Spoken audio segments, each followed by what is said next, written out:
Everybody, how's it going? My name is Will and welcome to Copper Jacket TV. So unfortunately, it looks like this could be a pretty rough year for the state of California. If you've been watching the channel, you know that we've been covering multiple gun bills since they were first introduced back in January and February. And while we've lost a few along the way that have failed in committee, unfortunately, there are at least 4 now that are very close to the finish line.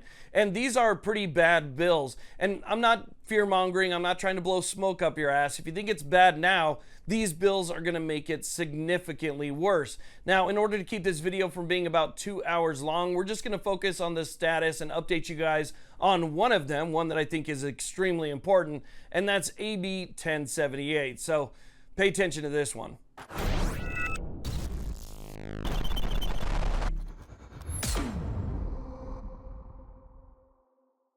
Hey, real quick before we get started, if you're watching this video and you've not yet subscribed, consider hitting that subscribe button. It's free, it only takes a second, but it helps this channel out a lot more than you might think. Not only does it help us spread our message, but it also lets the platform know that people are interested in content like this, which allows us to stick around for a little bit longer. So thank you to everybody who subscribes. Okay, so let's go ahead and talk about what's going on here. Now, it's very clear that politicians in the state of California, they don't really care about the Constitution, specifically your Second Amendment rights. To them, it's just kind of a speed bump on their way to complete disarmament, which is really what they're going after, right? We know that that is the end game, but, you know, the Second Amendment's there to kind of slow things down for them. It's supposed to be a brick wall that they can't get through, but if you just ignore it, I guess it doesn't exist. And if you let the court system drag things out, you know, for a decade plus, well, then you can pretty much enforce whatever you want if the courts aren't going to stop anybody from doing anything about it. And law enforcement is going to continue to enforce these unconstitutional laws.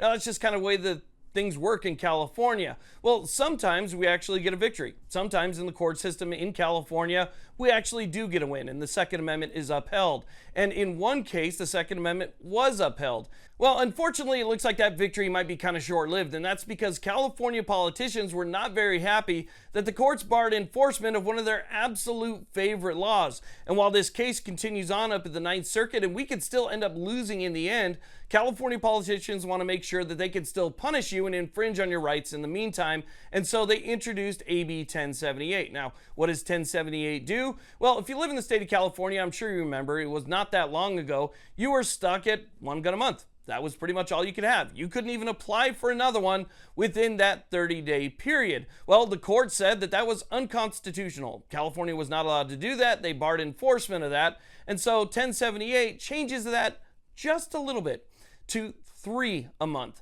So now, under 1078, instead of being 1, it would be 3 a month. But that's not where it stops there. Like I said, the case is still ongoing, right? Well, if we end up losing this case up at the Ninth Circuit Court of Appeals, the bill itself says that after we lose that case, after 30 days after we lose that case, the bill would revert from 3 back down to 1. So this bill's obviously very bad, right? But what people need to understand is this bill's also kind of a lose-lose, because if we end up losing at the Ninth Circuit, it changes everything back down to 1. But if we end up winning, then it changes things to 3. The only way that you'd be able to get around this is if the very unfriendly Ninth Circuit somehow decided to say that any restriction on the amount that you could get per month would be unconstitutional. That would make this bill null and void. That would basically say that you can't limit it 1, you can't limit it to 3, you can't limit it to 5 or 10 or whatever. That's pretty much the only way that you'd be able to stop this bill. Now, I want to give you guys a quick update on the status of this bill as well and show you guys where it stands, because like I was saying earlier, it is one of the 4 bills that it's making its way through very quickly. So as you can see here from the history of this bill, it was first introduced back on February 20th of this year, and it flew through the assembly on party lines. As a matter of fact, no Republicans in California voted for this bill, thankfully, but still, with Democrats having a supermajority, there's really nothing to stand in their way when it comes to stuff like this. Now, it made it all the way through and passed the assembly as recently as June 2nd. So on June 2nd, it passed the assembly and made its way to the Senate by June 3rd. Now it's already in the Public Safety Committee. So as of June 11th, this bill is now in the Public Safety Committee, and if it goes anything like it did in the Assembly or like what we've seen so far through the Rules Committee and so forth, this bill should make its way to the Senate floor for a vote very soon. And if it does that, and if it does that without any major amendments, it's going to be on its way up to the governor's desk to be signed sooner than you might think. Now, this whole thing has been very frustrating, and the reason it's been very frustrating is because of the supermajority that the Democrats have. The votes have just been so lopsided. They're one-way votes, right? Democrats vote one way, Republicans have been voting the other way, and there's just not enough to actually put up any type of resistance to these bills. Now, thankfully, we have the CRPA, which is up there every day lobbying against this. We got the GOC, which is up there every day, Sam Paredes lobbying against us, Rick Travis is up there, and all of these people are trying to stop these bills from moving forward. But, you know, it's like throwing a rock in a pond. I mean, it's just nobody's ever going to notice. It's very difficult to ever see the ripples that come from the advocacy that we do. The only way that you're going to make change is if people in California speak up. That's pretty much all there is to it. You have to make your voice heard. You have to call. You have to write emails. You have to let them know that you oppose these bills and that these bills violate their oath of office.